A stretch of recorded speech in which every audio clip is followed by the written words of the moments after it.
This ham and cheese omelet roll is perfect for a brunch or a special breakfast. Let's see what's cooking. Let's get the facts. Let's see what's cooking. It's time for yoyomax12. Hi everyone, first thing I'm going to tell you is that the actual video is for a half recipe that I'm showing you on the screen, but I'm going to give you the instructions for a full recipe. So start off with a 15 by 10 inch pan and line it with aluminum foil and then grease the foil. Then in a large bowl, you're going to place 3/4 of a cup of milk and 4 ounces of cream cheese. Cream cheese should be softened. I put mine in the microwave for a few seconds just so that it was nice and soft, because you need to whisk that cream cheese into the milk, and that's hard to do if your cream cheese is really cold. Then you're going to add a 1/4 teaspoon of salt and 2 tablespoons of all-purpose flour. Blend that in until it's nice and smooth and set it aside. Now for the eggs, you'll need 1 full dozen eggs. I'm using 6 eggs for the video because I only made a half a recipe. But for the full recipe, you're going to beat a dozen eggs in a large bowl. Add to that flour, milk, cream cheese mixture, and beat that in until it's nice and smooth. And then you're going to pour it into your prepared pan. Now, as I mentioned, I'm making a half recipe on the actual video part that you're watching. And sometimes when you make half recipes, you have to kind of experiment, move things around. When I poured this into this 8 by 10 inch baking dish, I realized that the eggs were probably going to be too thick. And you need to roll this up, and I was worried that it wasn't going to roll, that the eggs were just going to crack. So I chose a larger container, which is a very old and ugly looking cookie sheet that I had in my cupboard that was just a bit wider, and then I very carefully transferred that aluminum foil into the new dish. And this is not something you want to do all the time.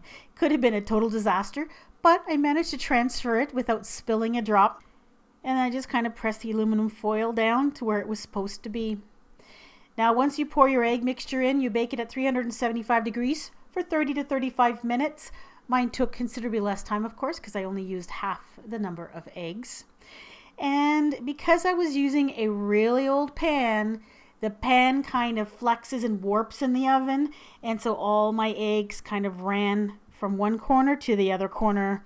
So I had an edge that had almost no egg, and it kind of got nice and brown and crispy there. So I had to kind of do a little bit of fixing. I took a knife and just cut off that overcooked section in the corner, and I hoped that I could still have enough left to roll, and I think I did, but I'll let you be the judge. Now just a reminder, this is all being done while the eggs are still hot out of the oven. Spread 2 tablespoons of Dijon mustard over top of the eggs. You can leave this out, as you can leave out any topping or add any topping you want to this, but I really like the Dijon mustard flavor in this dish. Then sprinkle on 1/2 cup of thinly sliced green onions, and then add 2 cups of finely chopped, fully cooked ham. And then approximately 2 cups of shredded cheddar cheese, or whatever kind of cheese you want to use. And then you need to roll it up from the short end. And I'm using the aluminum foil as a guide, kind of like when you're making sushi and you're using your sushi mat to try to help you roll it up, or a jelly roll. Roll it all the way up, and then you're going to place it back onto your baking dish, and then sprinkle it with some additional cheese if you prefer. Then put it back in the oven at 375 for about 4 or 5 minutes until it's heated through and the cheese is nice and melted on the top. And then slice it up and serve it. Now, despite all the little problems I had when I was making this half recipe, it still turned out really good. It looked good and it tasted great. And if you're making a large, full-size recipe, the roll will be actually even prettier.